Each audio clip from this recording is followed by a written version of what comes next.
everybody? Welcome back to the sesh. I am your host, Raveheart, here as always with my best friend, my co-host, my partner in crime, Taylor Surreal. And on this week's episode of the Flying Circus, we have got the Bahrain Grand Prix.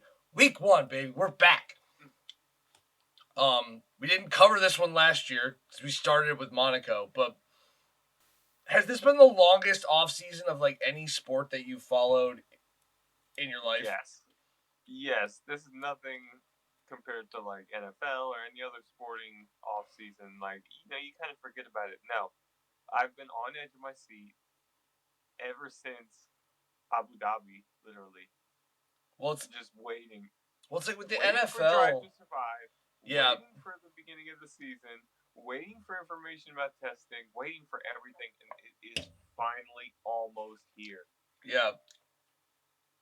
That's a really good point because, like, with the NFL and like everything else, there's free agency and the draft and shit, but there's nothing like that in Formula One. But yes, it's so good to be back. Before we get into the big question this week, we have to get to the housekeeping, the important stuff, the Predictors Championship, and we all have to congratulate Taylor for his Predictors Championship win last season. Dramatic come from behind win. I'm working on the trophy right now, so I'll hopefully I will have that ready by the debrief, so I can at least hold it up and force you to come to Columbus and pick it up. So same format as last year. The points just mirror the Drivers' Championship standing points. We pick 1 to 5, fastest lap, and pole. So I guess since you're the champ, I'll let you take the lead on this one. Don't mind if I do. Let's see. This is basically just an absolute crapshoot, just like it was last year, but like even with even less certainty this time around because literally my brain just went. Oh my god! This might be a shock to everyone. Max Verstappen on pole. Max Verstappen, P1.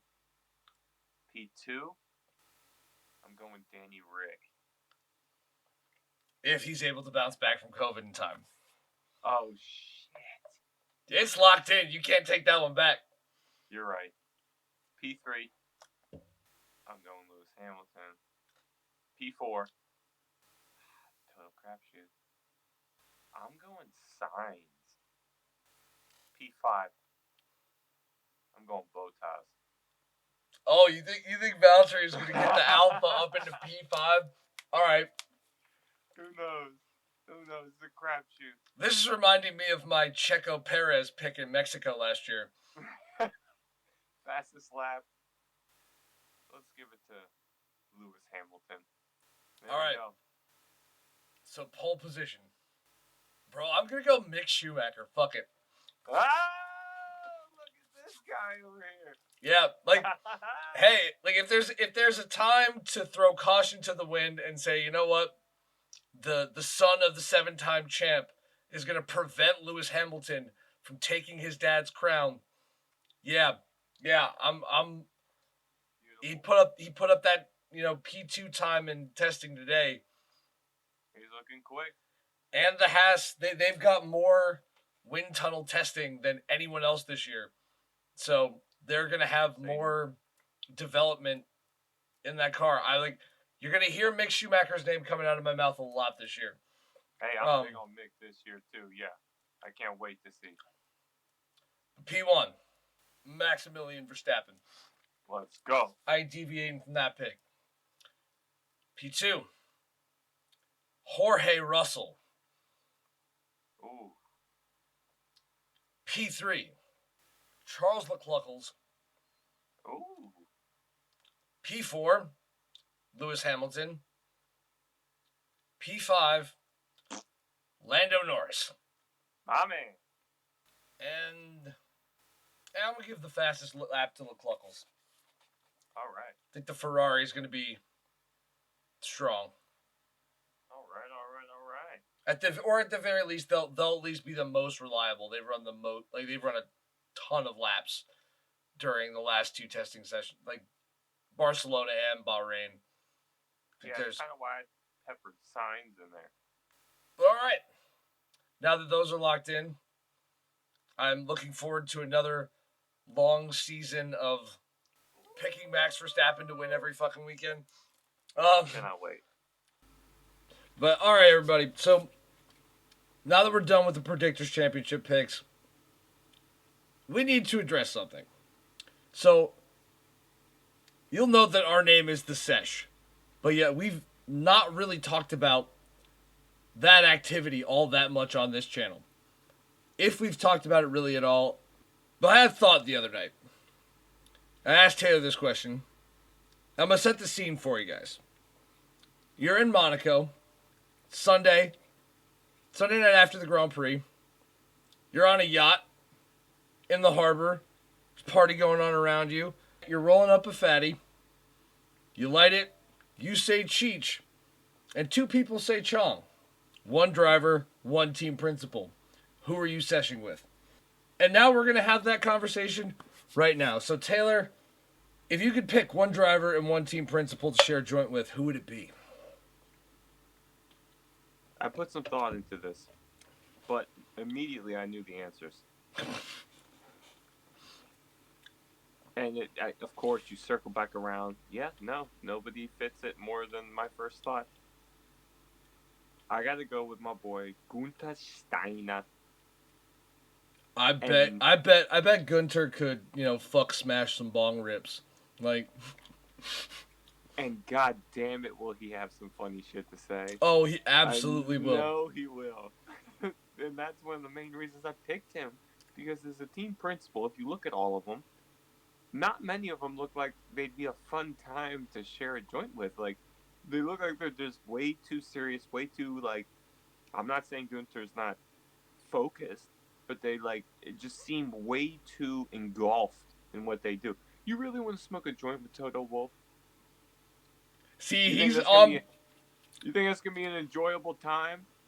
You're gonna be sitting here. This man is absurd. Okay. See, because I enjoy a deep philosophical conversation when I'm high. So, yeah, right.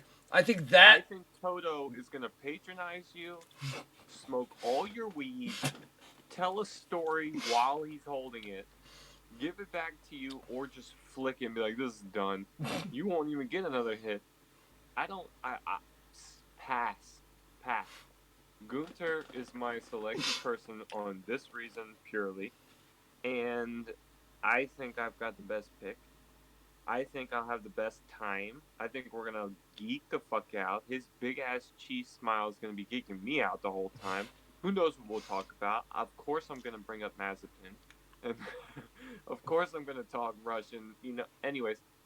It's going to be hilarious. It's going to be a phenomenal time. Now, for my driver, also very calculated, also was the first driver I thought of immediately when you asked me. Got to go Danny Rick. Yeah. Why, you might ask? I mean, it's just the obvious answer. He's probably the coolest dude that exists in F1. Yeah. He looks like the best time to hang out with. He's extremely dope. It seems like an extremely friendly guy, and if you're friends with him, it seems like it'd be an amazing time. Also, just like Gunter, how many other drivers are too full of themselves, too serious, too involved, they can't let go, it seems like they're that all the time. I don't want to be going to fashion shows with Lewis Hamilton, you know what I'm saying? I want to be having a good ass time doing shoeies with my boy Danny Rick. And that's why I've selected Gunther Steiner and Daniel Ricciardo. See, I've been bouncing back and forth between a few people. You were just straight away, no equivocation whatsoever. Right. I've been bouncing back and forth ever since I asked the question. Like, Zach Brown. Not the country artist, the McLaren CEO. Now, if you were because would you want to go get a steak with a team principal, boom, I would pick Zach Brown. I feel like that man knows where to get the best fucking steak in any state that he's in. My whole thing is like Zach Brown got into racing by flipping 3 Rolexes. I didn't know that. That's pretty fucking insane. So like, so he's up there. Gunter obviously up there. But yeah, I have to pick. Toto is up there on that list too because, again, like from a pure like, I don't even know, detail standpoint, information standpoint, I could see Toto's up there for me just because, again, like he came from a really interesting place of not really being in racing. He got into racing as an investor and then somehow ends up as a team principal and wins, a decade's worth of constructors championships.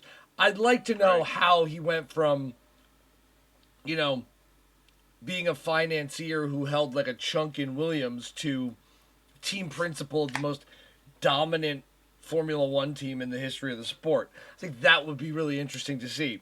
Or really interesting Let me say something. I see that we've both taken interesting angles to this question. Where I see where you are coming at this question with more of like this deep informational, like what kind of water can I squeeze from this rock, this beautiful moment of smoking, and I came at it from this perspective of, one, who's even going to be open to the idea of smoking this joint with me, and I'm like, well, these fools probably aren't. The reason why I say Toto is him doing that fucking like stage dive after winning the constructors in Abu Dhabi. Dude was drunk off his fucking tits. Had 1.5 glasses of champagne, and my boy was sending it. But yeah, like, Germans are reserved people most of the time, but when they let loose, man, it's a party. But no, for real, I gotta give it to Zach Brown. Alright. That would be that one. And for my driver, I've got a couple options. Ooh. Danny Rick was the leader in the clubhouse, like, by a long shot. Okay. Because I know he's into music, and, like, I know the machine would come out, and me and Danny Rick would record something. It would be just a natural evolution of the process of having a sesh with 2 creative people. Yeah. The other one is Yuki Tsunoda. Because that dude is a tiny ball of chaos energy. Fire. And the dude is absolutely a ball of flames. The look we got into who he is from Drive to Survive makes me kind of think like dude would take like 2 hits, rip his shirt off, and then just yeet himself off the fucking boat. Somehow find a ladder or a way back on the boat, and then he just comes back up and sits back down all wet and chills. Yeah, like nothing even happened. Yeah. Here's another question. If you could open it up to an F1 driver and or team principal from history, would that change your answer? Because it would absolutely change mine. Maybe, but I'll just leave where I'm at. What are you thinking? Well, I would absolutely go James Hunt. That'd be a fun one. Also, I think Colin Chapman would be a cool guy to hang out with. Yeah. Like, what was it like doing coke with DeLorean? What's DeLorean like?